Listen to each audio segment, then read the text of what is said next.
Yo, what's good everyone? I'm Alex, and I finally got the Ronin-SC about 2 weeks ago. I'm so excited to test this thing out. There has been so many reviews on YouTube, so much hype around this gimbal, and it's supposed to be pretty amazing.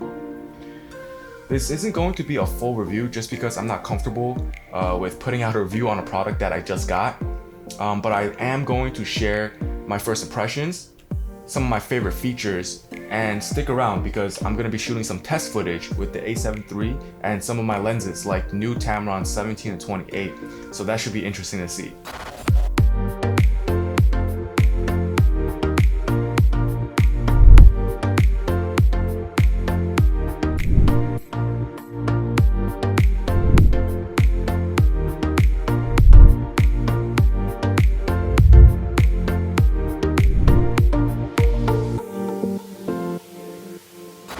The Ronin-SC is the smaller portable gimbal in DJI's lineup. It weighs roughly 2.5 pounds and holds up to 4.4 pounds of weight. I can tell you right off the bat that the build quality on this thing is really nice. The matte black finish, metal accents, and rubberized grips seem pretty durable. I can see this thing lasting a very long time. And there's no creaking or any type of give when I'm holding the gimbal. I love how the pieces come apart for easy travel. For example, the bottom of the tripod leg screws right off, and then the handle also clips off. So look how small it can get, and you can just throw this in your bag and go. The handle houses an internal battery and locks into the bottom of the gimbal with a lever. Battery life is rated for around 11 hours, and it charges with USB-C, which is always a plus. There are locking switches on the gimbal arms so it doesn't move around in transit or when you're trying to balance. You have your main joystick on the front with your mode selector that cycles through the 3 different modes, as well as your recording button and power button. Overall, the build quality and product design of the Ronin-SC is very nice and what you would expect from DJI. Now let's head outside and shoot some test footage. All of this footage was shot with the Tamron 17 to 28. This is an amazing lens and pairs perfectly with the Ronin-SC because of its internal zoom and compact form factor.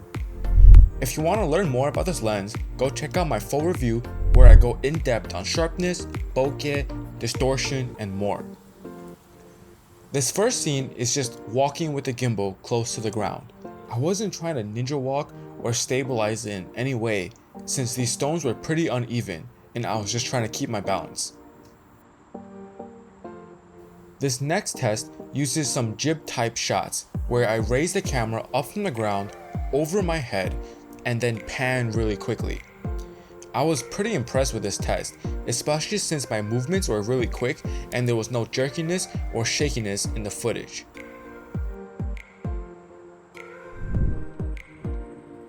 Now you can see I'm running full speed, jumping over these stones, trying not to trip. There is some shakiness, but the Ronin-SC did a pretty good job balancing the A7 III, especially considering I couldn't even balance myself on this path. Keep in mind, all of this footage was shot in 4K 30, so no slow motion or post stabilization was used. Of course, I had to test out the 360 roll feature. While I don't see myself using this too often, it will come in handy for certain creative shots.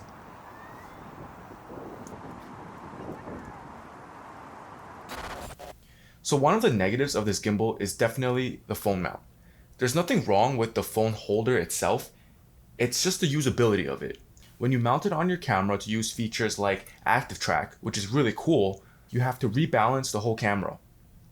This process is very difficult because of the height of this mount, and even if you get it right, depending on how big your phone is, the weight of it can still topple the gimbal in the middle of shooting.